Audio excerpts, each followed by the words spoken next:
the Buddha tells this great story to his disciples about a guy who is, comes to a river. The river is very choppy. He cannot cross it. If he swims across, attempts to swim across it, he's going to die.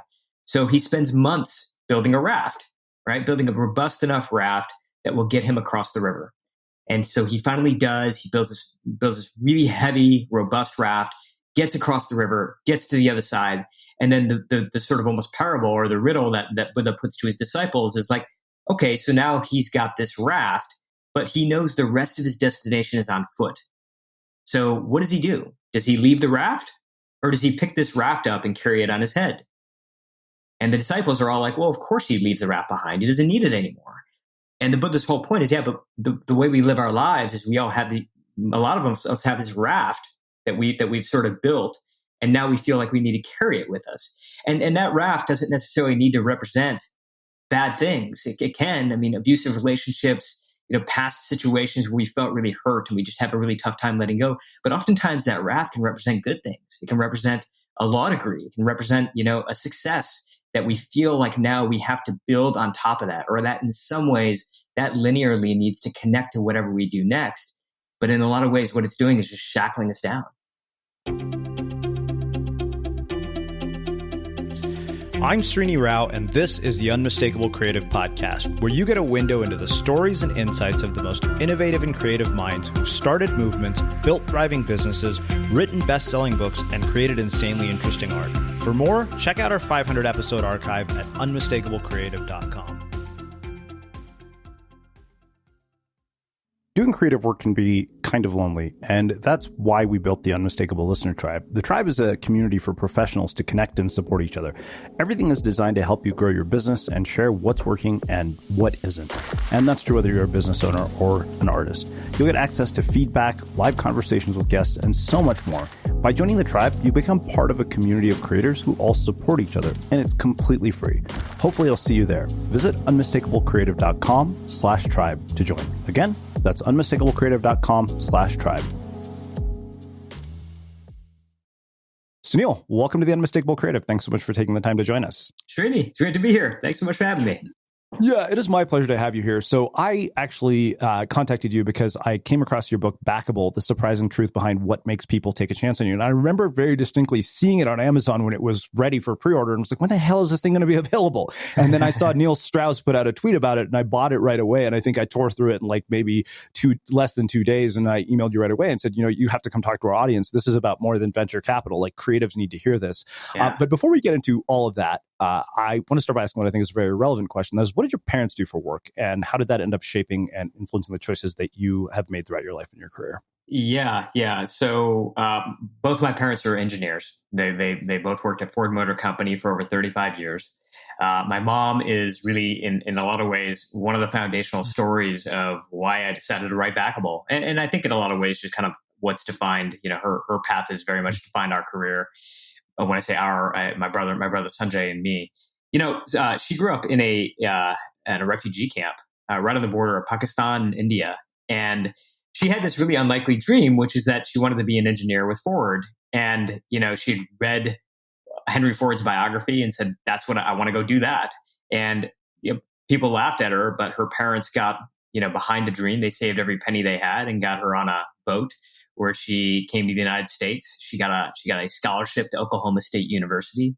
The day after she graduates, she heads to Detroit, Michigan to apply for her dream job. So she gets in this room with a hiring manager, and this guy looks at her resume and he says, wait a second, are you applying for the job of an engineer? And she says, yeah. And he says, well, look, we actually don't have any female engineers working here right now. Because it was the 1960s, and Ford Motor Company was in its heyday, doing really well. Thousands upon thousands of engineers on staff, but not a single one of them was a woman. So she's, deflated, feels rejected in this moment. She gets up, she grabs her resume and picks up her purse, and she's about to walk out of the room. And then in this last sort of ditch effort, she turns around and she looks this hiring manager in the eyes, and she tells him her story. Of all the struggle that she had to go through to get to this very room. And then she summons up all the courage she can. And she says, look, things are changing. And if you don't have any female engineers on staff, then do yourself a favor and hire me now. And so that's how in 1967, Damayanti Hingorani, now Damayanti Gupta, my mom, becomes Ford Motor Company's first female engineer. Wow. So what the numerous questions come from just that story alone. Like, what is it that causes a person in a moment like that to turn around the way that your mom did versus the one who just walks out and accepts their fate? Like, what do you think is the difference between those two people? Yeah, it's a great question. I ask my mom that all the time. I think one thing that, she has probably taught me more than anything else is that, it's not that she wasn't scared in those moments. Or if I talk to her about her full journey, right? Like I somehow, when I was young, I almost had this image of her as somebody who was just courageous by nature. Like that's what it was, courage that led to action. But what I realized over time and talking to her, and now that I'm older and really understanding her at, I think, a deeper level, what I realized is that it was the reverse. It was action that led to courage. She was just taking these moves. She was just taking these steps, and then just kind of letting courage sort of follow up. So there were all these moments that she was in her dorm room afraid because, she hadn't seen her family in years or communicated with them in any way, shape, or form. That, they didn't have a phone back in their village. So it was just literally just letters, many of which would never arrive. And, those were frightening moments. And so I just think that there's this sense of take action first, let the rest catch up later, which, to be honest with you, I'm still trying to do. Like, I don't feel like I've ever been in a situation where I have felt like I absolutely needed to do that in a way that she felt like she needed to do this. So for that reason, maybe, the actions that I've taken, I've had the luxury of letting courage catch up a little bit before I actually take action. Whereas I think in her case, she didn't have that luxury. Yeah. Well, I mean, so the other thing that I think is really interesting, and I think this is common, with Indian immigrants, and I see this in my own parents' stories, is there's a level of resourcefulness that they seem to just have, innate to them. Yeah. And Scott Belsky talks about this, in a couple of his books, where he talks about this sort of distinction between having resources versus resourcefulness. And I remember very distinctly Jessica Livingston in the interview book that she did she said that one of the things she notices the moment founders raise money, they actually become less resourceful because they have an abundance of resources. So I wonder, that sort of resourcefulness, how is that something that you develop in yourself? Like, how do people develop that within themselves? Because I think that that's such an invaluable thing, because that's infinite, whereas your resources, no matter how much you have, are finite. Yeah. I mean, I think what you're saying is super interesting to me because, I noticed, when I was working in Silicon Valley, you and I were both talking about our time, out in the Bay Area. And, when I was raising money for my first company, Rise, I mean, I was getting rejected by every investor that I pitched. I was zero for over a dozen. And, there was a whole journey that took place where the company ended up moderately successful. But what I was fascinated by was after I had sold the company, a lot of the same investors who had rejected me were now saying, "Hey, what are you doing next?" And here's a check. And there was one investor who said, "Look, why don't we just what do you want to do next?" And I said, "I don't know. I'm not sure." And the VC literally said, "Well, why don't we just form like a NewCo, like a holding company right now? We'll fund it right now off the bat, and then you can change it to whatever you want to." And I thought to myself, like, so what is you're basically saying you're going to fund a non-idea, like a non-idea, and I thought to myself, based on what? Like, it's not that I necessarily have like a bulletproof track record in any way, shape, or form, and what I realized, I did camp out inside a couple of VCs, and what I started to realize is that, not only was that probably not the right sort of thing for them to offer me, which I never ended up taking, but like what I often saw, and I'd be interested to hear if you see this as well, is like second-time founders or repeat founders who have had some sort of success behind them often underperform. They underperform compared to first-time founders. They certainly underperform compared to second-time founders that are coming off of a failure. And I think a lot of it comes back to that resourcefulness that you're talking about, or resources versus resourcefulness. People who don't have the track record, people who don't have a win underneath their belt, have to be resourceful. Versus, the others that already have the resources, and it maybe just kills the hunger. Yeah. No, I definitely see that because I remember my roommate who was the fifth employee at Yelp, he was telling me he went to work at a couple of other startups, and there was a guy who came from another really well-known company that I won't mention by name, but he said, the guy basically thought because the first startup was such a success that he had sort of a Midas touch, and the next one was just a complete flop. Yeah. Yeah. Happens all the time, right? Yeah. So I guess then how do you actually prevent ego from getting in the way and resting on your laurels when you've already had a success? Because I think this is something that I see with writers too, right? So if you look at sort of Ryan Holiday is a great example of somebody who really maintains, does a good job doing this, because he said to me once that, what an editor once told him was that success gives you the conditional opportunity to try again. And that always stayed with me. And now here we are 8-9 books later with Ryan, and he's always working on the next book. Like he's never resting on his laurels. So how do you prevent that from happening when you've had a success? Because people tend to get confident, which is great, but they can also get overconfident. Yeah. I guess there's a difference between, being confident in your process versus being confident in the outcome, right? Like what I now have, I'm working on my second book now. And what I am confident about is like, I think I know how to write. I think I'm familiar with how to write a book. I know how to sit down in the mornings. I know how to do deep work in a way that I didn't before. I know how to keep banging my head against the desk, even though, nothing's coming out really like of use. I know the importance of throwaway work, right? I remember having a conversation with Salman Rushdie when I was in law school. He was passing through town. He's one of my favorite authors. And I asked him, what inspires you to write? How do you get inspired every day to write? and it was like the worst. It was like the worst possible question that I could have asked him, because I mean, it showed to him immediately like this is clearly not a writer or anybody who's tried to like going through the writing process, because he's like, I don't get inspired to write. I sit down at my desk every day, just like anybody who's committed to their work. And I just write.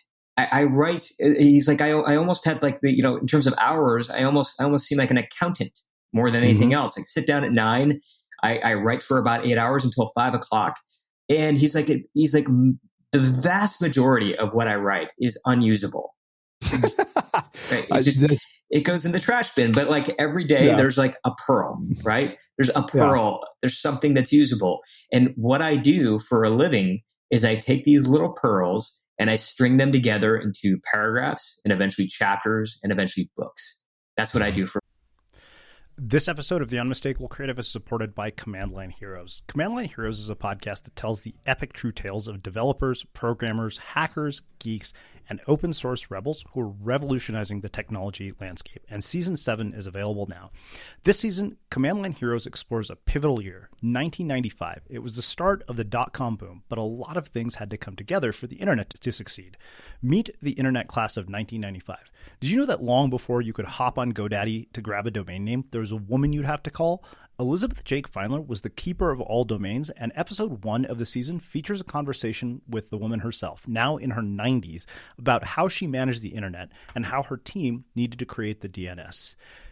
I got a sneak preview of Season 7 of Command Line Heroes, and here's what I thought. Depending on how old you are, you might remember a time when the internet wasn't part of our lives and looked nothing like it did today. Or those awful days of dial-up when your parents would be yelling at you to get off the internet so they could use the phone. Command Line Heroes is a fascinating look at the evolution of the internet as we know it today. Command Line Heroes is hosted by developer and podcaster Saran Yabarik. Search for Command Line Heroes anywhere you listen to podcasts, and thanks to Command Line Heroes for their support. Living. Yeah, I mean, the reason I laugh is because I write 1,000 words a day religiously. Like, it's just something I've done for the better part of the last 8 or 9 years. I've written 2 books, and to your point, like, you learn how to write a book. You don't necessarily learn how to write a bestseller. But the reason I'm laughing is because I remember meeting some girl at a party once, and she's, tells me she'd been working on a book for 5 years, and she looks at me and says, well, you can't just sit down and write. And one of my friends who worked with me said, dude, you're the wrong person to say that to.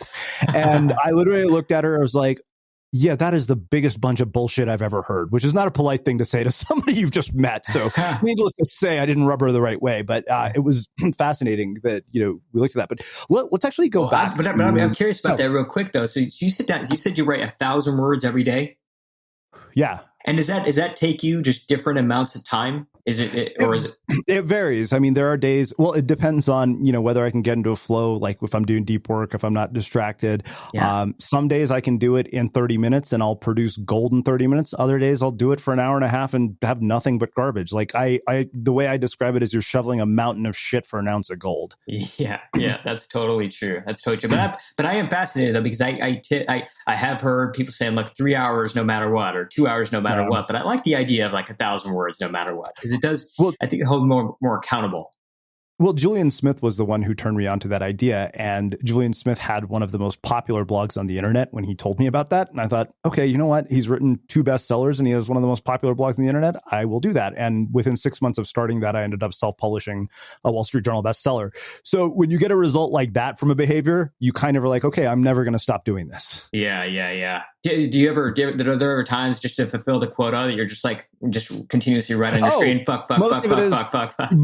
It doesn't get that bad, but a lot of it is just incoherent psychobabble. Yeah. It's exactly the way Rushdie described it to you, right? So you might write 800 words and one sentence might end up being the title of a blog post. And the next day you build on that and you suddenly have a lot more. Yeah, no, see, that's a good question too. Like do you leave yourself prompts to just get going?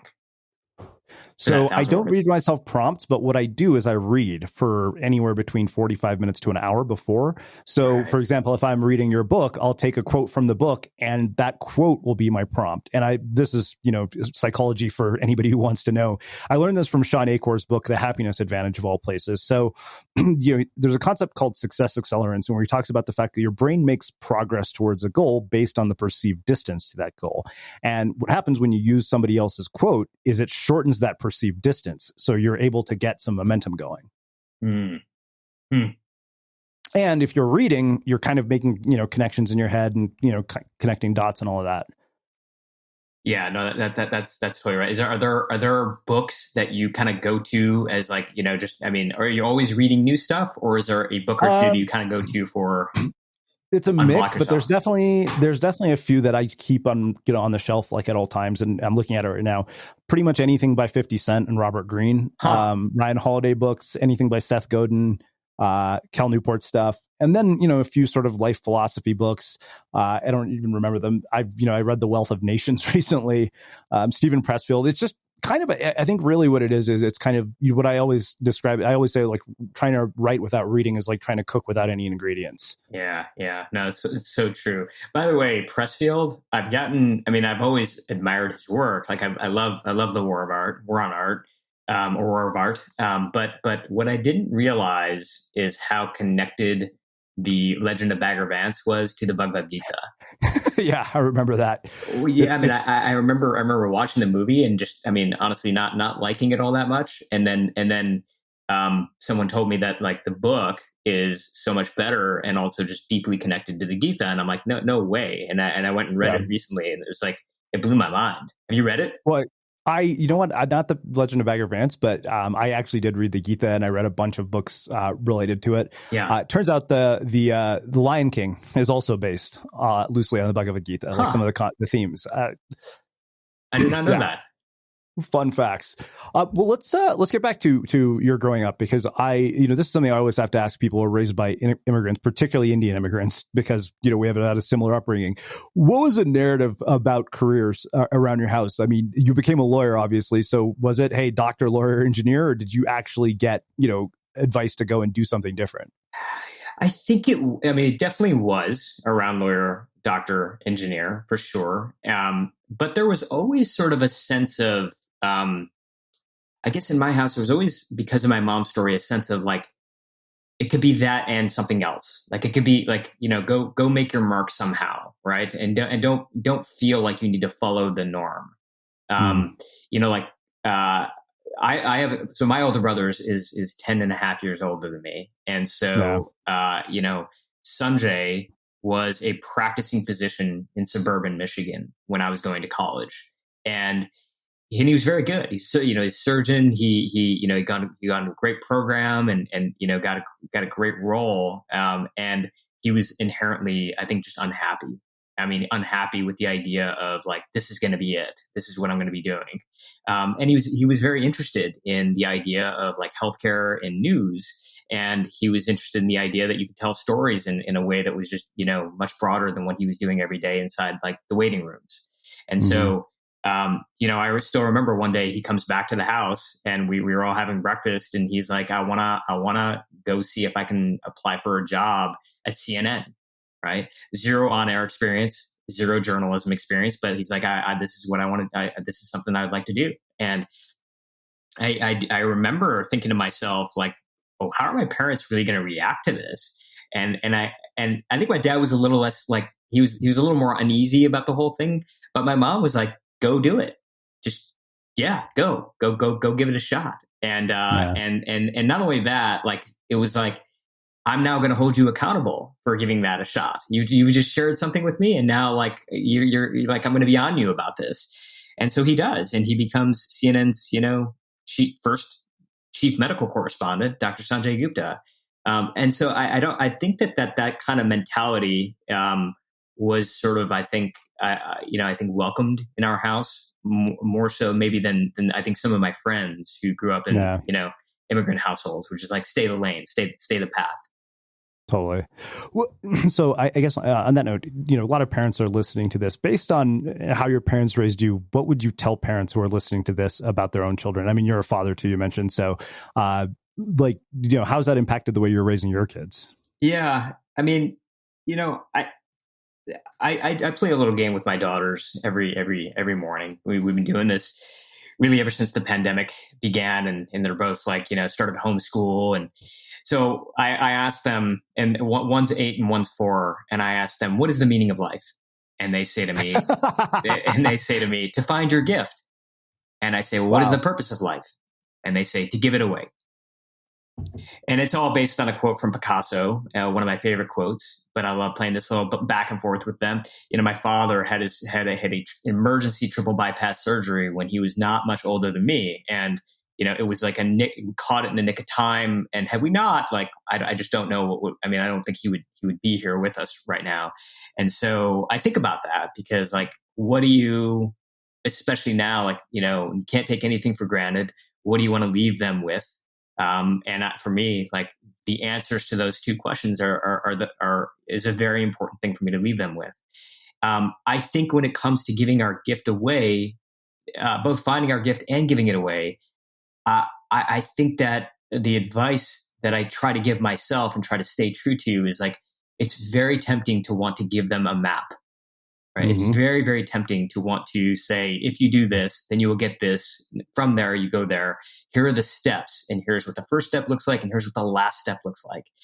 And instead, I've tried to, do what our good common friend Jace Jarvis says, was to trade that map in for a compass, right? Yeah. To give them a compass by which they can decide not what the last step is, but what the next right thing is.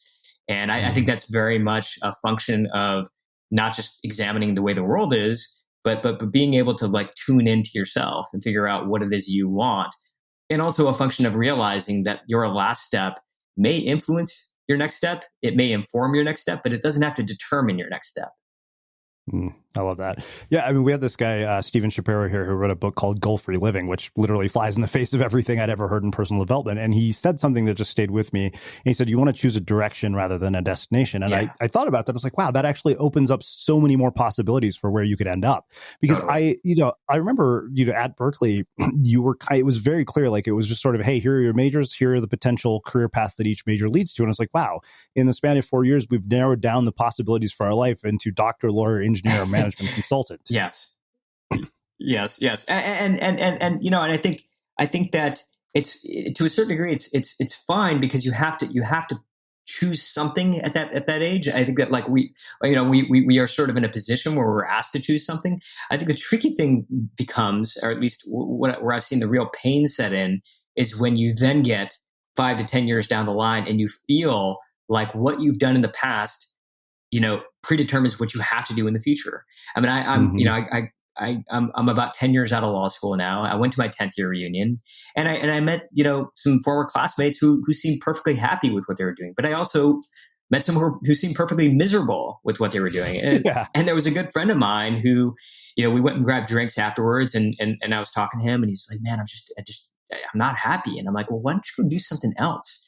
And it was one of these uncomfortable conversations where he's like, I could just tell that he felt very anchored, almost shackled by the decision that he made when he was 23 years old to go get a law degree, right? And now that decision is driving and it's not just influencing, but it's shackling what he's doing now, in his 30s. And so the Buddha told this great story to his disciples about a guy who is, he comes to a river. The river is very choppy. He cannot cross it. If he attempts to swim across it, he's going to die. So he spends months building a raft, right? Building a robust enough raft that will get him across the river. And so he finally does. He builds this really heavy, robust raft, gets across the river, gets to the other side. And then the sort of almost parable or the riddle that Buddha puts to his disciples is like, okay, so now he's got this raft, but he knows the rest of his destination is on foot. So what does he do? Does he leave the raft, or does he pick this raft up and carry it on his head? And the disciples are all like, well, of course he leaves the raft behind. He doesn't need it anymore. And the Buddha's whole point is, but the way we live our lives is we all have a lot of us have this raft that we've sort of built, and now we feel like we need to carry it with us. And that raft doesn't necessarily need to represent bad things. It can, abusive relationships, past situations where we felt really hurt and we just have a really tough time letting go. But oftentimes that raft can represent good things. It can represent a law degree. It can represent, a success that we feel like now we have to build on top of that, or that in some ways that linearly needs to connect to whatever we do next. But in a lot of ways, what it's doing is just shackling us down. Yeah. So I want to start talking about the book, but I have one other question. And this is about you and your brother. So 10-year age gap, older brother. I'm the older sibling. And I feel like in any immigrant family, the older sibling is the experiment. The second one is the one where parents fix everything they fucked up on the first one. And the younger one gets away with murder in comparison. So what I wonder is, was there any contrast in terms of the type of advice your parents gave each of you about making your way in the world? Because like you're talking about 10 years later, your parents have had the experience of raising one kid. So they've dealt with all this stupid bullshit like teenagers do, like, hey, I need expensive shoes and nice clothes to fit in at school. Yeah. So I wonder, like, what was the contrast like in terms of your experiences when you were younger? Yeah. No, I think I certainly had it much easier. Certainly had it much easier than my brother. I think that my parents were both, I think the immigrant story is an experiment, right? It's like, is this thing going to work? Is this thing that we sort of set out to do, probably against the wishes of a lot of people who are sort of in our circles back home, is it going to work? And I think that there was a tremendous amount of pressure on Sanjay to sort of make the answer to that be yes. And by the time that I came along, by the time that I was in, I don't know, third, fourth grade, where my parents were actually starting to pay attention to how I'm doing in school, like Sanjay was already doing very, very well. Like he was, he ended up being valedictorian at school. So I think to a certain degree, it sort of took the pressure off of me. And, I was definitely not as high a performer, academically as Sanjay. And I think that always sort of that always irked my parents. But I think there was also always sort of the sense of well, at least Sanjay's doing well, right? So, I also, I think, it's Sanjay being 10 years older than me. He is like a third parent. So I always sort of had that, where I had somebody who grew up here, who grew up in my situation, who I could turn to for advice, whereas he didn't really have that. Yeah. Well, it's funny because my sister got astronomically better grades than I did at Berkeley. And I was like, yeah, that's because I taught her how to pad her GPA the first semester. And because I screwed that up royally. But yeah, no, I remember very distinctly in high school, I had a friend whose mother told him, if you want me to go to my grave in peace, you'll become a doctor. When I told my mom that, she was actually thrilled about it. And she more or less, she'll deny this to the day she dies. But she told me once, if you don't become a doctor, I won't pay for you to go to college. My dad was like, look, you're going to get there and you do whatever the hell you want. Just tell her you'll become a doctor for now. And so, but I joke that my sister at least satisfied our family quota for becoming a doctor. We need at least, every Indian family needs one. Totally. Well, so what has been the trajectory that led you from law school to startups to writing Backable? Yeah, when I was finishing up law school, I met my now wife. We were dating, and the plan was pretty laid out for us. We were going to go. I was at Northwestern, so was she. She was at the journalism program, and we both had offers at for places in New York. She was going to go work at a on air, and I was going to go work at a big corporate law firm. And at the last sort of couple months before graduation, I basically had a panic attack about the whole plan. I said, something's off here. I don't feel like I'm going to be happy practicing law. Like I have that feeling in my gut, and or at least not going to like a big corporate law firm. And so I started to make trips out to Silicon Valley. And I should say at this point in time, this is in 2008, and I was working on the Obama campaign. And, I'd worked in politics. One of my first jobs out of college 4 years before was working for the Democratic National Committee. And I was backstage in 2004 when Barack Obama gave his big speech, his first big speech.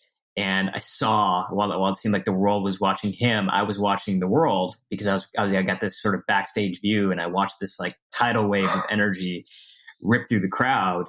And I thought to myself, I want to go be on whatever that guy is doing next. I want to be a part of it. And that was in large part why I ended up in Chicago.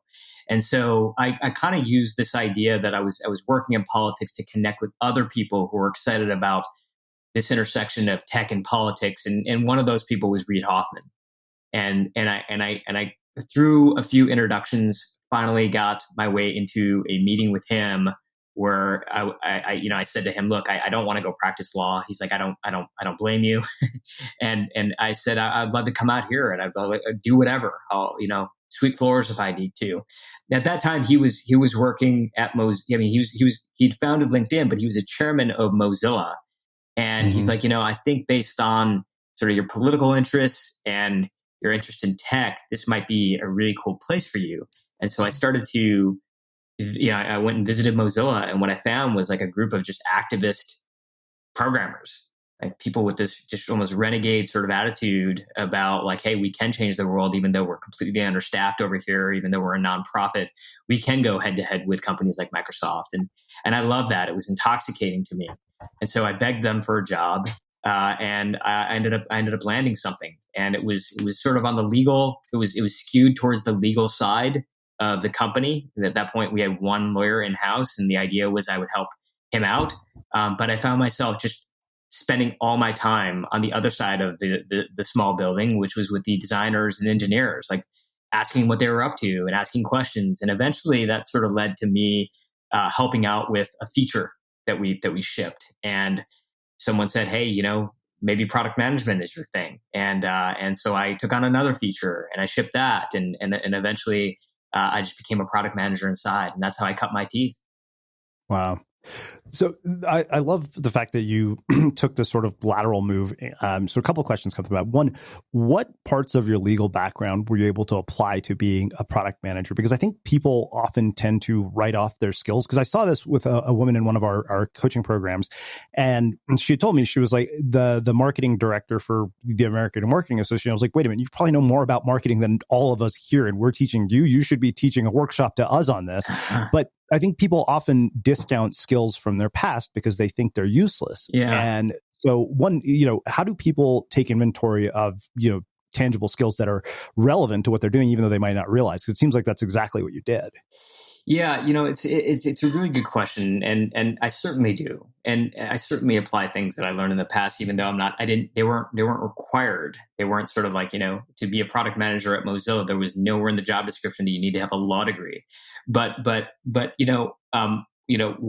thing that I learned in law school, I still remember, I wrote a paper, and it was my first year, and I handed it into my professor, and I got like, it was just, it was returned to me in like ton of red ink. It was basically like I failed the assignment. And I thought I'd argued sort of for my client, which was the assignment. I thought I'd argued for my client very, very well. And so I'm like, what is going on? Like, what's the meaning of all this? And I went and asked her, and she's like, yeah, but you did not argue the other side.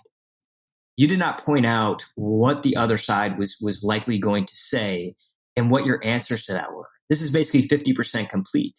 You've only talked about like why you're right. But you haven't talked about the arguments that other people are going to sort of pull out. And that was a very, very important lesson for me, because it ultimately ended up being something that was really important for the book as well. In the book, we talk about this idea of steering into the objections of your own idea.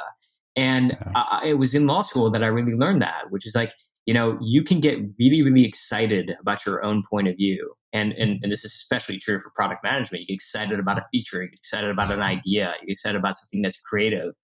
But to be able to take that hat off and put on the critic hat and then think through, all right, objectively here, what are the top 3 reasons why people are going to think this is wrong? What are the top 3 reasons people are going to think this is something worth investing in? And then answering those is how you actually get ready for a room. It can be how you get ready for a courtroom, but it could also be how you get ready to rally your team, around an idea on a Zoom conversation. Is you can proactively yourself steer directly into those objections and then talk about what the answers to those objections are. And now the business update. After a difficult year, experts are optimistic a recovery is imminent, with key indicators improving. And yet, men everywhere continue to dress as if they just rolled out of bed.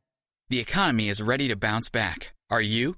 At Charles Tirrett, we have the high-quality shirts and smart menswear to get you back to your best. Try our introductory offer with 3 shirts for only $99, delivered free. Use code POD99 at ctshirts.com or any Charles Tirrett store.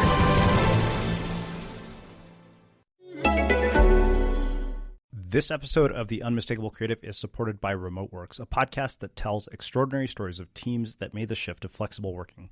If there's anything that last year taught us, it's that the way we work has changed forever. And in each episode of RemoteWorks, host Melanie Green tells an insightful story about how people and companies are adapting. She talks about the very problems that all of us are dealing with. Last season, in Preventing Burnout, people learned about the challenges and rewards of working remotely during the pandemic. Now, I don't know about you, but I have definitely felt that there are days when I am burned out, and sometimes I don't even know when I am done working because it's all I do. A recent study found that 75% of workers have experienced burnout, and 40% said their burnout was a direct result of the pandemic. But what if we don't know the signs of impending burnout? You'll hear firsthand from someone who has been through burnout, as well as get expert advice on how to recognize it and what you can do to prevent it from happening. In this season, RemoteWorks explores several other topics related to the new world of work. For those of you who are baseball fans that are missing those days of eating overpriced hot dogs and drinking oversized beers, they pull back the curtain at Major League Baseball for a glimpse of how America's most beloved pastime is working remotely. You'll hear how the MLB has had to adjust just about everything that they do, from new rules about how we gather to virtual fans in stadium. You'll get to look at how they've embraced this new world of flexible work. I recently listened to the Burnout episode of the RemoteWorks podcast, and here's what I thought. Melanie does an amazing job bringing in diverse perspectives from experts and people who are dealing with the issues these experts are trying to solve. It's basically a combination of great storytelling with practical advice that you can apply to your life or your work. So search for RemoteWorks anywhere you listen to podcasts. Thanks to RemoteWorks for their support. So this is a different kind of sponsorship, but this episode is actually brought to you by my good friend Peter Shallard. He's the founder of Commit Action and known as the Shrink for Entrepreneurs. So why is he sponsoring Unmistakable Creative? If you want to be more productive, less stressed, and ultimately happier and more successful, then you need to hear about accountability coaching. Commit Action pairs you with a dedicated coach to act as your second brain, helping you to break down big goals, prioritize, and execute consistently. A lot of the reviews on TrustPilot describe Commit Action as literally life-changing. And as an Unmistakable Creative listener, you'll get $100 off your first month's coaching when you use Creative100 at checkout. So if you want to become a productivity powerhouse, then go to www.commitaction.com and give it a try. And if you're curious and you want to hear more of Peter's story, he and I went deep. in our recent episode about the psychology of highly productive entrepreneurs that went live on May 3rd. Give it a listen to hear his take on all things entrepreneurial psychology. So, have you ever downloaded a file to your computer and drove yourself insane trying to find it? It's a bit like tearing your whole house apart to find your keys, only to realize they were in your pocket, except you never actually find the files. I don't know about you, but this not only drives me crazy, but it causes me to waste a ton of time.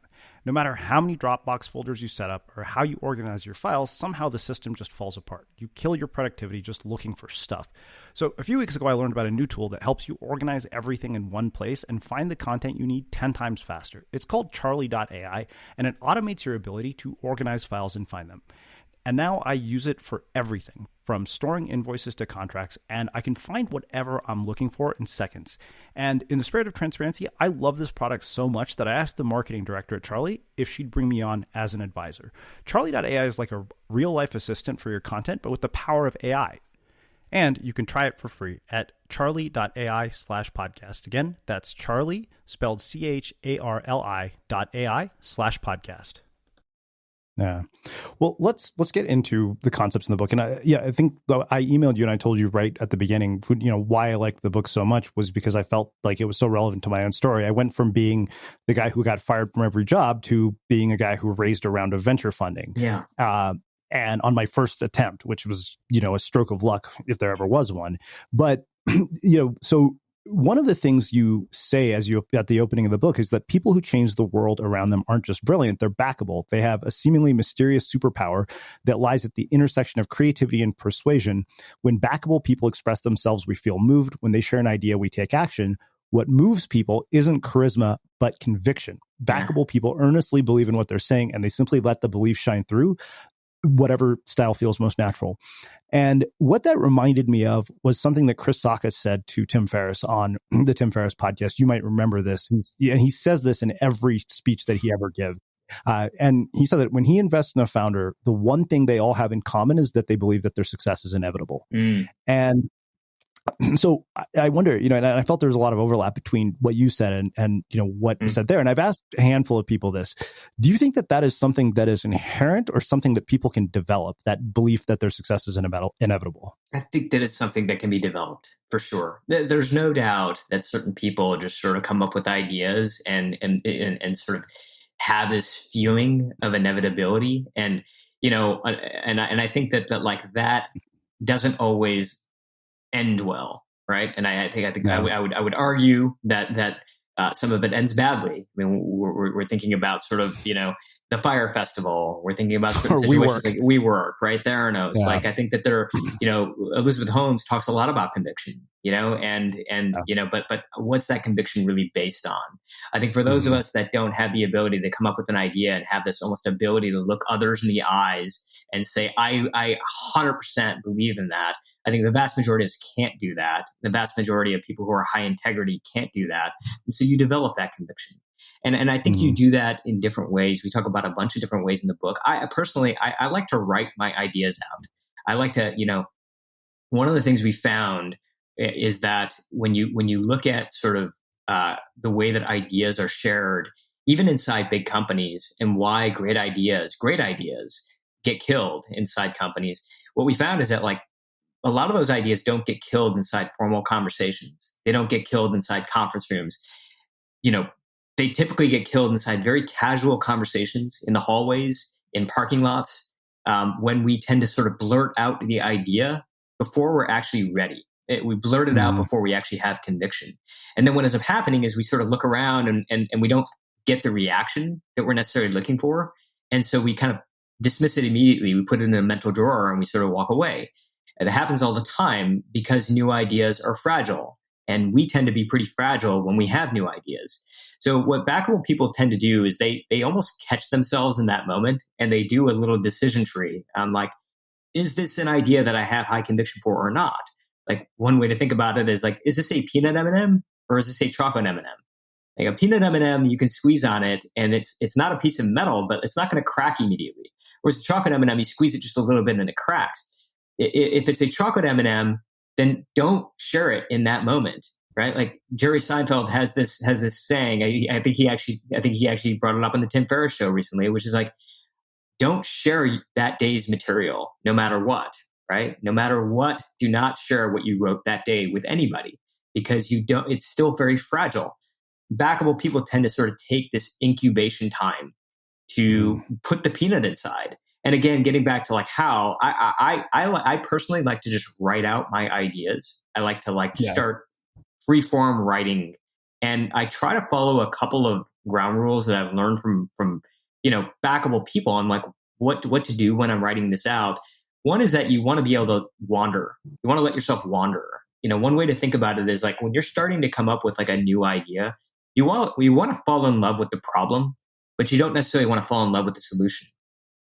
Like let yourself wander in different areas. And I think we get in trouble sometimes where we're like, here's the problem and I know exactly the answer and I'm just going to write that out. I'm going to start getting into almost like spec mode where it's like now I'm starting to like really get into the definition of the solution. What backable people tend to do is they tend to sort of allow themselves to meander and wander, knowing that in the vast majority of cases, they're going to end up in somewhere that's better than where they started. That's one thing. The second is that like give yourself some sort of end date to that wandering, right? Like give yourself some sort of timeline because we all know people who just like been hanging on to ideas for years, and it's very easy to do. So one of the things I like to do is I like to just call a friend and say, hey, 3 weeks from now, I want to share an idea with you. And typically the friend will be like, well yeah, what's this all about? And I'll say, I can't share that with you right now, but like 3 weeks from now, I will, I promise. And what that gives me is something on my schedule now that I know I just don't have an infinite amount of time. There's somebody I need to share it with. It's low stakes, but at the same time, it's there. But now I have enough time where I can actually start to wander a little bit and get to a place that I feel like is shareable. Yeah, absolutely. Well, let's talk about the actual pitch process, because I think this is one of those things that really struck me. And I realized this was like identical to my entire experience of pitching, the investors at Pod Fund. You actually talk about your first. Well, first off, tell me about your first experience pitching a venture capitalist. Yeah, I mean, well, it wasn't positive. I mean, I got in. I'm trying to remember exactly what that first meeting was, but I can tell you the first set of meetings were just, they were just awful. I mean, I still remember that, at best the meetings were, well, thank you, thanks for coming in. It was almost like polite nodding. And a few sort of questions that I feel like were almost kind of just like very surface level. But there was one thing I got pretty good at even before I started pitching was actually just gauging whether there was excitement in the room. Like and that's something that I naturally know how to do. I think it comes from my days working in politics. Are people getting excited or not? And I could just tell very much that people were not getting excited. And then I would get the follow-up email. Thanks for coming in. And this is not for us. And that happened over a dozen times in a row. Well, so with that in mind, one of the things that you say is, I spend almost all of my time working to convince investors and very little time working to convince myself. Yeah. Reverse that, spend 80% of your time convincing yourself, then the remainder pulling together slides, business plans, or whatever else you need to convince a backer. So when you've been rejected a dozen times, how do you keep convincing yourself?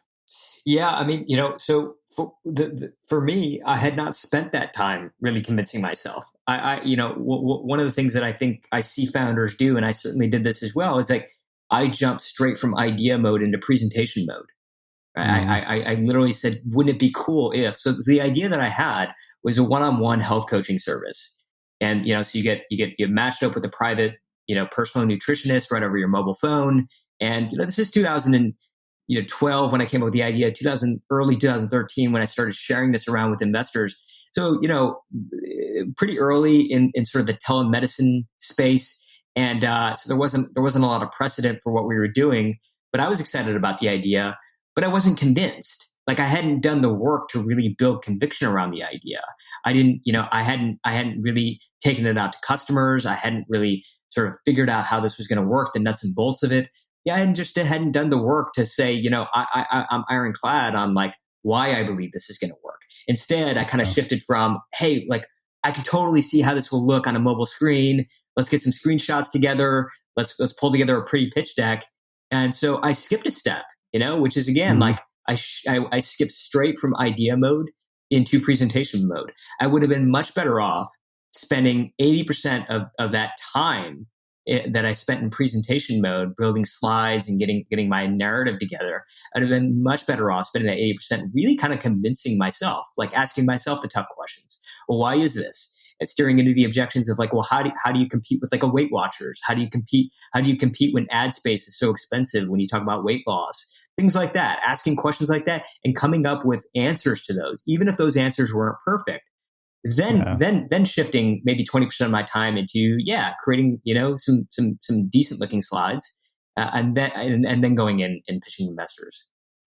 Yeah, it was funny because I remember when I went into Pod Fund, I was like, this is what I'm going to do with your money. And the thing is, everything that I said I was going to do, I'd already done because we'd been around for 9 years at that point. Right. So it's like, we're going to use your money to produce animated shorts. Here's an example. It was like, we're going to do this. Here's another example. And it was kind of, one of my friends said, he's like, you literally have done everything you said you would do already. Yeah. So you had extremely high conviction that what you were going to do, the way you were going to use their money was going to work because you already had done it. Right. I mean, and I think that's a high conviction. That's a high conviction moment. For me, I had not. I hadn't built anything. So I needed to complement this with lots of research, with lots of customer discovery, with just getting to the point where I could defend why it was going to work when I don't have evidence that it will. Yeah. Well, so this actually makes a perfect segue to something else that you mentioned, and I want to spend some time talking about this because I think it's one of those subjects that we kind of brush under the rug, or we wait for a suicide to talk about it. But you say in the startup world, one of the things we obsess about is financial runway, having enough money in the bank to keep making progress in payroll. But what we don't talk about is emotional runway. And Sam Altman talks about this. He says that managing your psychology is one of the hardest things about being a founder. So let's talk about this idea of an emotional runway, because I think it's more than just about energy and passion. It's also a mental health issue. So for example, when you go and tell your wife, hey, I'm going to go do this thing where I'm not guaranteed an income or I'm not certain, how do you manage that emotionally? Like, because I think it definitely impacts everybody around you.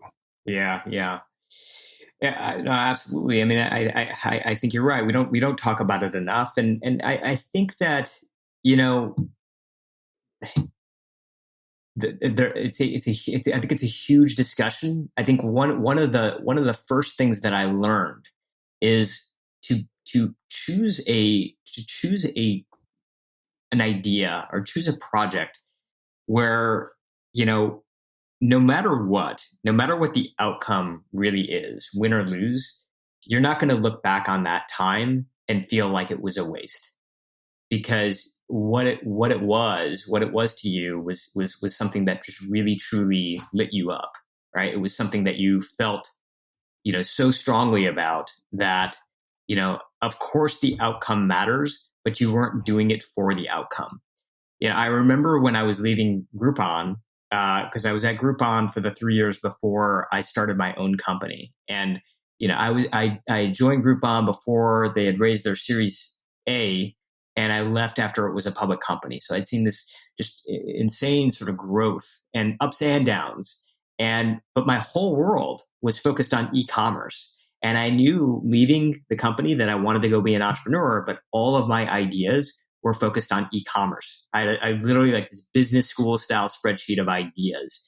And I remember taking that spreadsheet to a mentor of mine, and she looked at the spreadsheet and then she asked me, okay, which of these ideas actually makes you come alive? And I looked at the spreadsheet and I realized none of them really did. None of them really made me come alive. They made sense, from an intellectual business point of view. The spreadsheet had columns like market size and competition. I'd done the analysis, and so from an intellectual point of view, they made sense. But did they really make me come alive? No, they did not. And the story that she shared with me in that moment that has never left me, and I'll share it with you, is Martin Luther King, when he was deciding whether or not to step into his leadership role, it was a very non-obvious choice for a lot of people, including him, because he was so young. He was in his 20s when all this was happening, when he was thinking about the role that he was going to play. And so he went to go see a mentor of his, Howard Thurman. and he asked him what he should do. And one of the things that Howard Thurman told him was, do not ask what the world needs. Ask what makes you come alive. Because what the world needs is more people who have come alive. And so, and I love that because I run everything that I do now through that analysis, because there's so many things out there that just make sense, right? They might make money and they might achieve commercial success. But the thing is that, like, when you are running with this idea, it doesn't matter whether you're a founder or somebody trying to steer something internally within a company, or, you know, doing something within your community. You're going to be, whenever you're trying to do anything new, trying to create any type of change, you're going to be on the receiving end of doubt and rejection and failure. And you need to have enough gas in the tank, enough emotional runway to go through that. And you're only going to have that if that idea makes you come alive. Maybe it sounds obvious, I don't know, but like, what I find is that we do so much analysis up front about whether this idea is good for the market, and we do very little analysis up front about why this idea is really good for me. Is it good for you? Wow. I don't think I've ever heard it put that way before. I love that. Well, speaking of, is it good for me? Is it you? I think this is another line that really struck me. This is, when it comes to storytelling, which I think is really relevant to a lot of the people here. You say that I've discovered that founders often tell the story of me, occasionally tell the story of you, and almost never tell the story of us. They tend to miss the opportunity to tell a backer why she's a specific fit for the idea more than any other backer. When we miss this part of the story, we lose the chance to turn an outsider into an insider. So one, how do people make that shift from the story of me to the story of us? Yeah. Well, the first time the story of us really came up was when I was spending time for the book. I spent time for the book across like all different walks of life, Oscar-winning filmmakers, to celebrity chefs, to founders of iconic companies. One of my favorite interviews was the president of the MacArthur Foundation, which runs the Genius Grant. And I remember that one. Yeah, it's just a great. I mean, it's a great, grant to get, because you get like $650,000, no strings attached. Yeah. Like you literally could take that I was talking when I was talking to you, the foundation, they were like, you could take that $650,000 and you could go buy a house. Doesn't matter, right?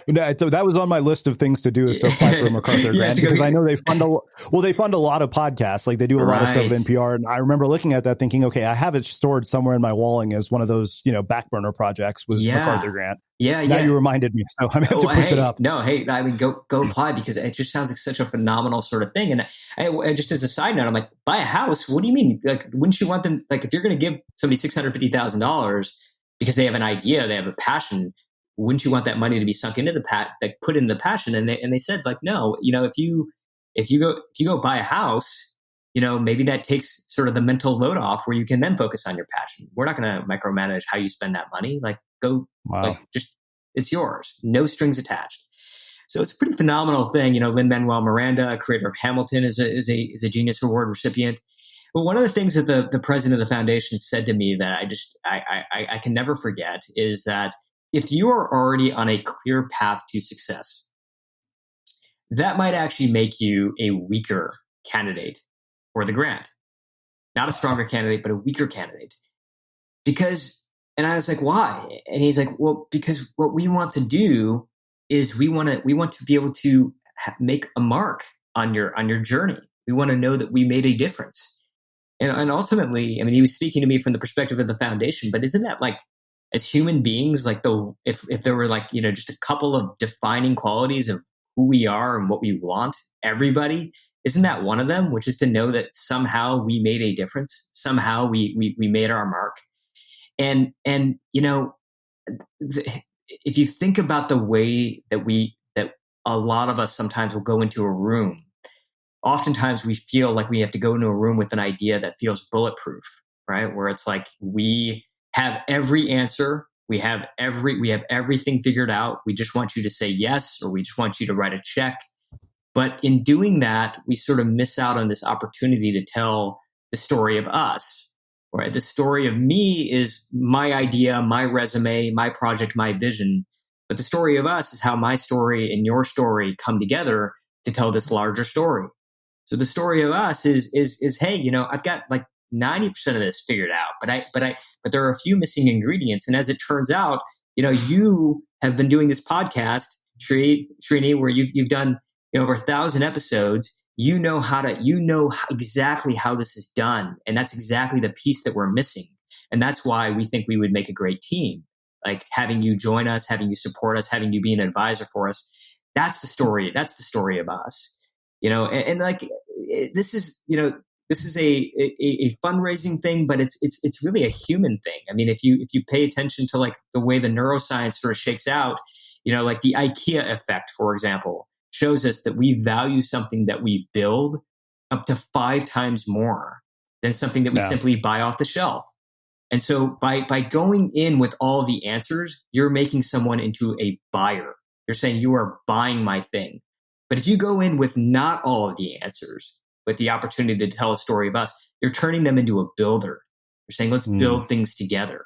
And I think you can trace literally every successful project, every successful company, every successful political movement back to conversations where the person with the idea went into a room and treated people like builders and not buyers. Wow. Well, let's do this. Let's get into what you call the 4 C's of a backable circle, because I thought that was just invaluable. Like it's funny because until you put it that way, I didn't recognize that I had all of these people in my life. Yeah. And I had this woman yesterday who talked about how to change your life by writing it as a Hollywood screenplay, and she actually walked me through one of her workshops, and she literally had me list out allies and antagonists. And at first, I didn't realize why she was doing that, but now I'm looking at this in the context of what you say here, and it makes sense. But you talk about the 4 C's, and you say you end up playing most of your exhibition matches with individuals in the circles. They will they'll basically be the winner in your backable journey. And while each backable circle is different, there are 4 specific types that are vital. And you mentioned the collaborator, the coach, the cheerleader, and the cheddar. Can you expand on those? Yeah, definitely. And something that you said really stuck with me too is like we didn't realize the importance of our circle, because I feel like as I'm out there talking about the book now, I'm meeting a lot of people who say exactly that. Like I didn't realize how important these relationships really were until all of a sudden I couldn't see them anymore on a regular basis.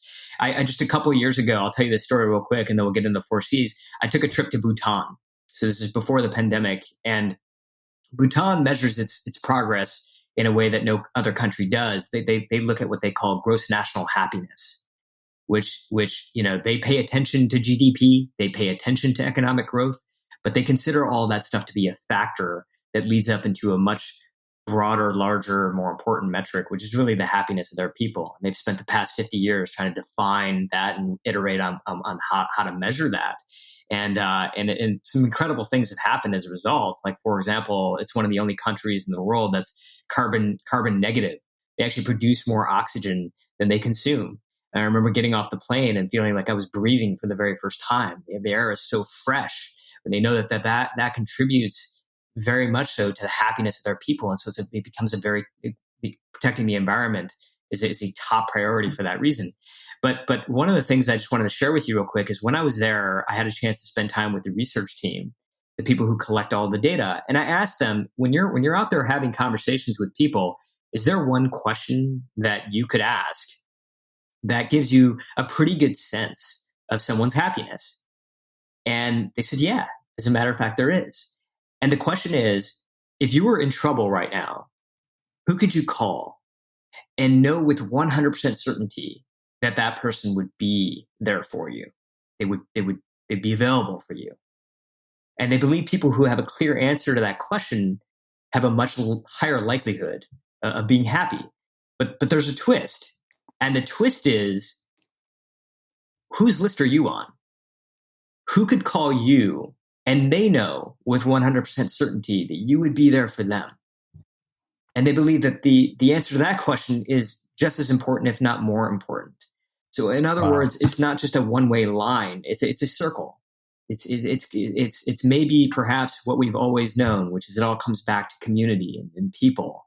And I found that to be very much the case when I was writing the book as well. As I studied the lives of these extraordinary people, what I realized is that they all had these trusted circles of people that they really, I mean, even the busiest people we're spending time nurturing these relationships because they know how important this small group of people that you can lean on, they can lean on you, really is.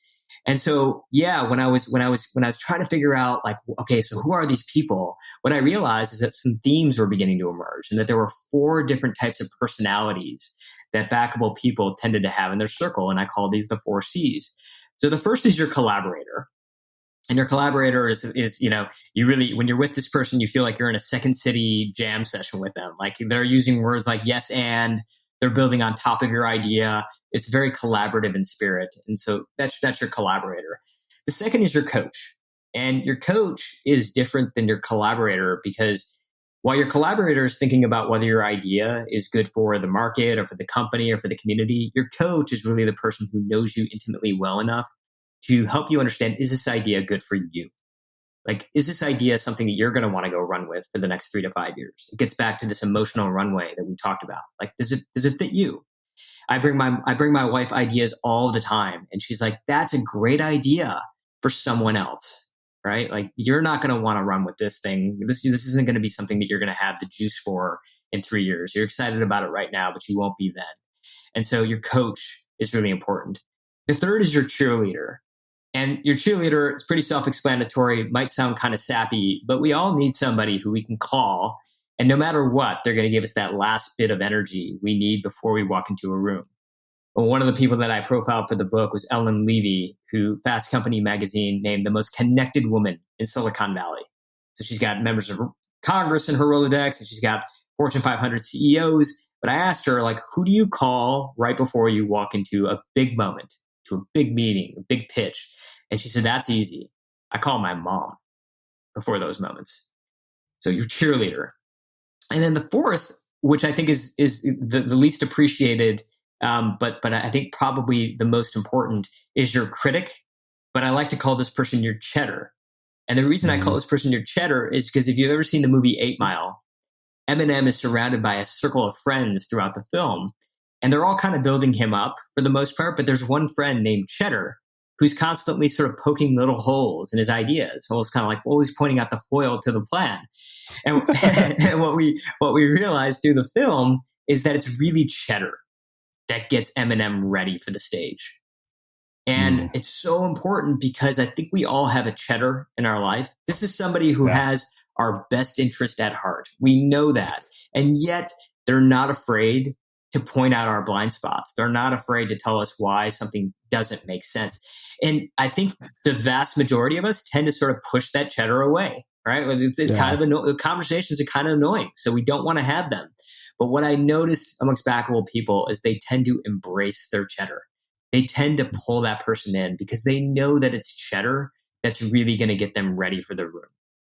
Yeah. I mean, I worked with a writing coach to do my first 2 books with Penguin, and she had edited books for Seth Godin, and her commentary was brutal. It took me a month to stop taking it personally. And finally, I clicked. I was like, this is the reason I chose her. And she's doing the job I hired her to do, which is to get me to write the best damn book that I could write. And so I finally realized I had to learn how to separate criticism, on the work. And this, I think, is a real challenge for creative people. This is why I stopped coaching writers who wanted to write books, because I learned how to, give feedback from this woman who gave brutal feedback. And so that was my way of doing it. Is like, I don't have time to deal with your emotional bullshit. I will tell you what's wrong with this. Yeah. But yeah, I mean and Ryan Holiday has a really great quote in Perennial Seller about this, where he says, harsh and critical feedback is something you have to learn to take. And sometimes it comes from the people who care the most about you. Yes, absolutely. And I think that's a defining characteristic of cheddar as well. I mean, taking harsh and critical feedback from someone who you don't know has your best interest at heart is probably going to fall flat, for the most part, right? But if you know, like, hey, this person's coming from a good place, right? Like, I think that's gold. Yeah, absolutely. I think I'm that person to my roommate. I was going through the Enneagram book, and they're like, oh, you're a personality type 6. And apparently personality type 6s tend to be cheddar. Wow. Check that out. So there's something you say about the 2 types. You say there are 2 types of people in the world. There are those who play the game of someday and those who play the game of now. Every backable person I've met at some point in their career learns to play the game of now. And I want to tackle this question from a different perspective than maybe somebody has asked you before. So you and I come from relatively privileged circumstances. Yeah. I'm the son of a college professor. You're the son of engineers, and I think a message like that is really easy for people like us to embrace because of the circumstances and the context in which we're able to look at that message. But if somebody is barely surviving, how do you account for that when they hear that message? Because I think we tend to do that to people and say blanket, across the board, this is universally true. And I know that this is something you think about, given that you've spent time, running for Congress. So I know for a fact this has to be on your mind. Yeah. Look, it is not a universal message, for sure. Meaning that people there are many people rather out there who, and a lot of them live in my neighborhood where I am right now, where it's like they don't have the luxury of necessarily dropping out, moving to Paris and becoming a painter or anything in between here and there, right? Like it's they're living month to month, and right now it is the way it is, right? And I don't think a message of, hey, like, leave what you're doing right now, go take that risk, is necessarily something that will resonate, and nor should it. I think though that there are many people out there who are not in those situations, who are afraid of taking that risk. And I think that what we have to do is unpack what that risk really is, and it gets to what you just talked about, which is like, what really is at stake here? Like, what's truly at stake for our parents, for your parents, Srini, for my parents? Had they failed, what's best case scenario? They have to go back to India. Like, worst case scenario, maybe they're homeless, right? I don't know, but like there wasn't a lot of infrastructure around them at that point in time. I get a lot of credit that I don't deserve for doing things like starting a company, or attempting to start companies, and for running for Congress, and and it's like, wow, that takes a lot of risk. Yeah, but not really, though, because I would still have a roof over my head. I'm not going to starve. Worst case scenario, I could move back with my parents. Like they're just like, right. I mean, I'm not like, I'm nowhere near in the, like, I'm not even close to the risk profile that they were in. Right. So what are we really talking about here? I think at the end of the day, what we're talking about is reputational risk, right? We're talking about the idea that we're not going to have an explanation, which ultimately I think that's what a resume is. It's an explanation that impresses people, or that will impress people if I take a safer path, right? And so that's a very, very different type of risk. And those are the people that I think we have to speak to when we think about sort of the game of someday versus the game of now. Look, at the end of the day, I know people, and you do as well, who are perfectly comfortable doing what they're doing right now. And it isn't to judge them in any way. I have friends here in Michigan that work at auto companies. They've been working at auto companies their entire career. They will probably retire from these auto companies, and they are happy. And this message is not for them. It is for the people, however, that are saying to themselves, look, I'm going to do this for 2 to 3 more years, and then I'm going to go jump to this next thing, right? And then you ask them, well, why? What's going to happen over the next 2 to 3 years? I'm not ready yet. I'm not ready, right? Like, those are the 3 sort of famous words. I'm not ready. Yeah. Why aren't you ready? And then it's like, you don't get the answer that, you're not going to build any type of capability over the next 3 years. You're not going to have, dramatically more money in the bank. And the thing that I realized is that, like, if there was one common denominator amongst the hundreds of people that I studied for this book that have all done, I think, extraordinary things, is that none of them were really ready. Like, 3 friends from design school were not ready to start Airbnb. A mid-level talent manager who was living paycheck to paycheck wasn't ready to start SoulCycle. A 15-year-old from Stockholm, Sweden, was not ready to build an environmental movement. But today, Greta Thunberg is Time Magazine's youngest person of the year. Like, these people were not ready, and there were setbacks, and there were failures, and there were mistakes along the way. But I think they all sort of adopted, what I call in the book, the game of now. And the defining characteristic of the game of now is that the opposite of success is not failure, it's boredom. Wow. Wow. Yeah, it reminds me of that 50 Cent quote from his book Hustle Harder, where he says, "Don't look at the immediate payoff of something, look at the long-term potential." And like I remember sitting around my parents' house for 7 years building Unmistakable, and it was going nowhere. Like I could have easily, not maybe easily considering I've been fired from all of them, but I could have gotten a job. And I realized what was happening during that time was, I wrote about this once. I said, there's a difference between your current earnings and your earning potential over time. And where I learned this lesson, believe it or not, was back in Silicon Valley. I was going to be, I graduated in 4.5 years. So I had one more semester left in school. And I had 2 interviews. One was with some guy who ran an online gift registry, and he told me, we'll pay you $25 an hour. Another was with a young startup founder. And he said, look, I don't have any money, barely any money. He said, but you'll basically be my right-hand person. You'll learn a lot. That guy ended up, if I remember correctly, being Orrin Hoffman, who went on to make hundreds of millions of dollars. Yeah. And I always jokingly say $15 cost me $100 million. That's funny. I know Orrin. Yeah. I'm pretty sure it was him. I don't know if exactly it was him, but I very distinctly remember something along those lines. But I never forgot that experience. Yeah.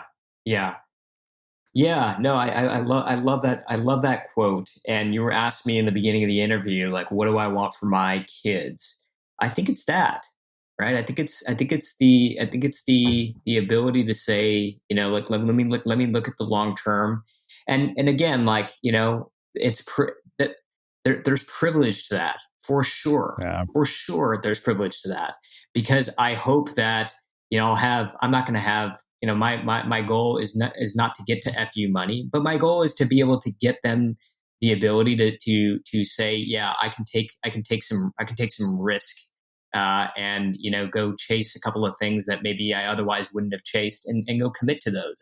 That's the goal.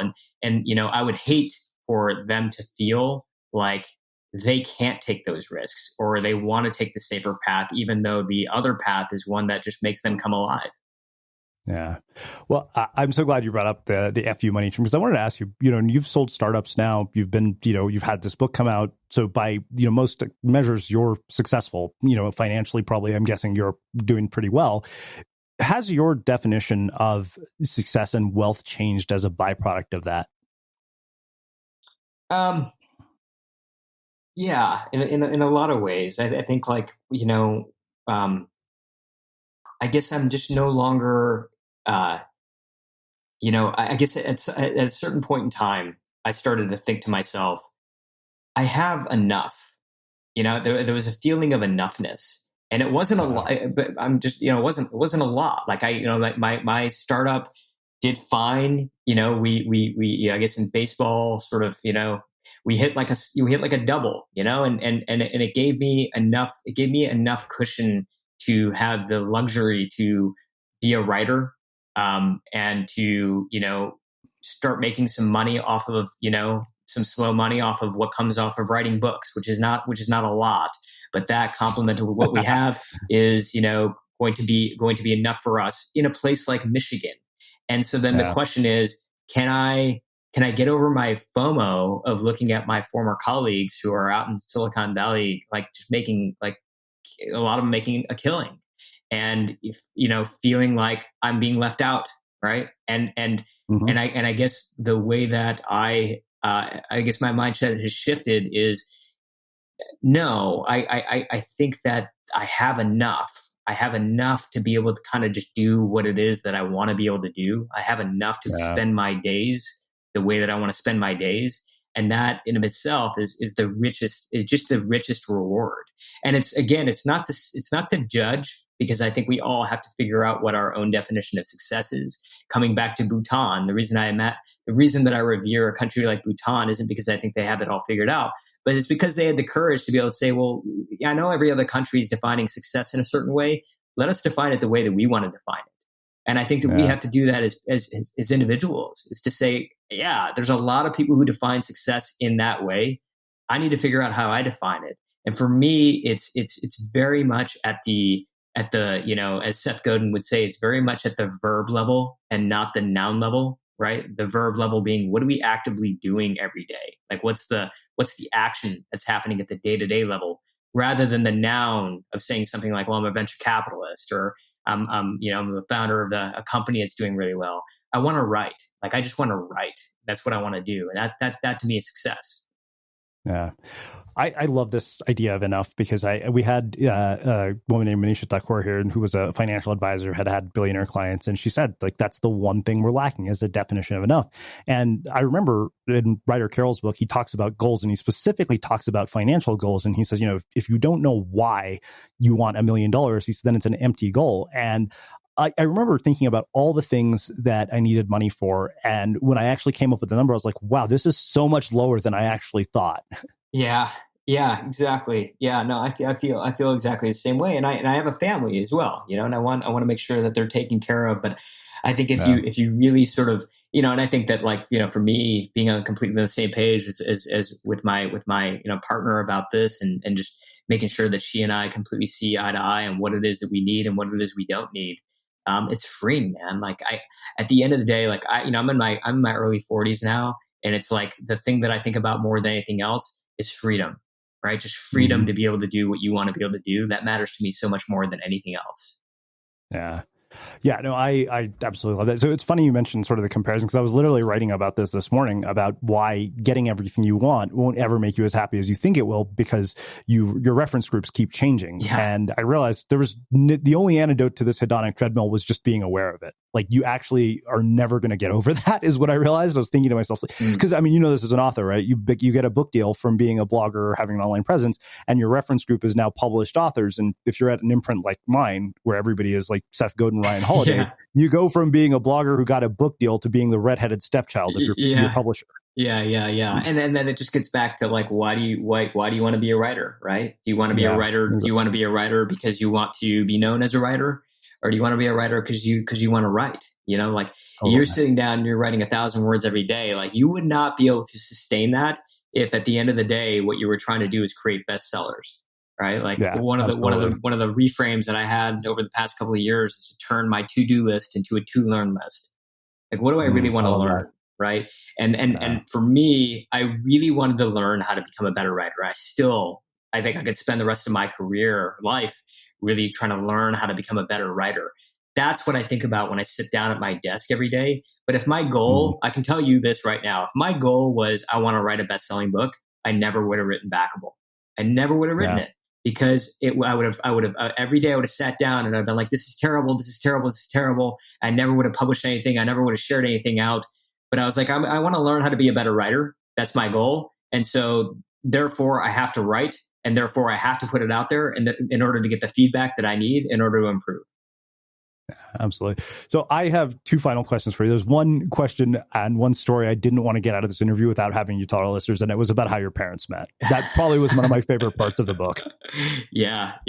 Well, so Damayanti Hingorani becomes Ford Motor Company's first female engineer in 1967.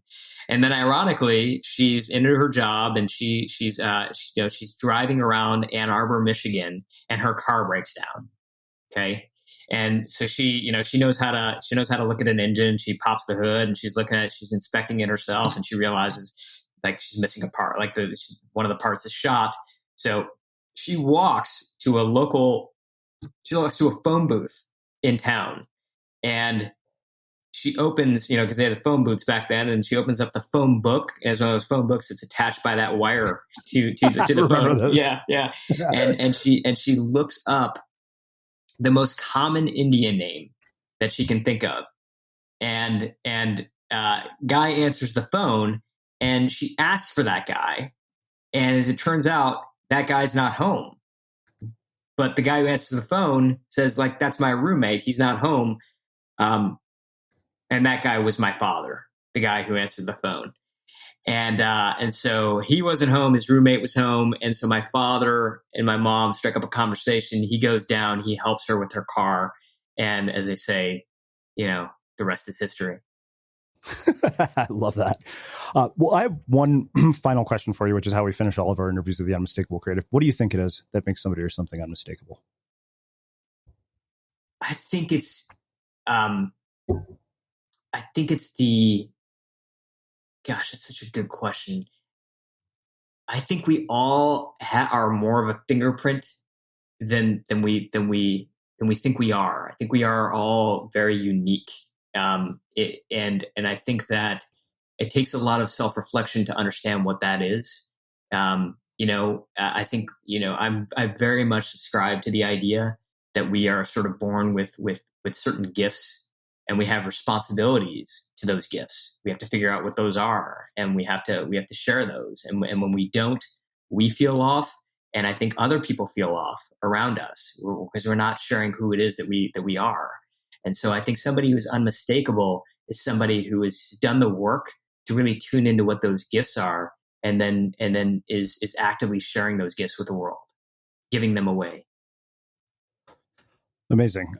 Well, I can't thank you enough for taking the time to join us and share your story and your wisdom and your insights with our listeners. Where can people find out more about you, your book, and all the work that you're up to? Yeah, just go to backable.com. If you go to backable.com, you'll see some free stuff over there, some free content, and I'd love to connect with you there.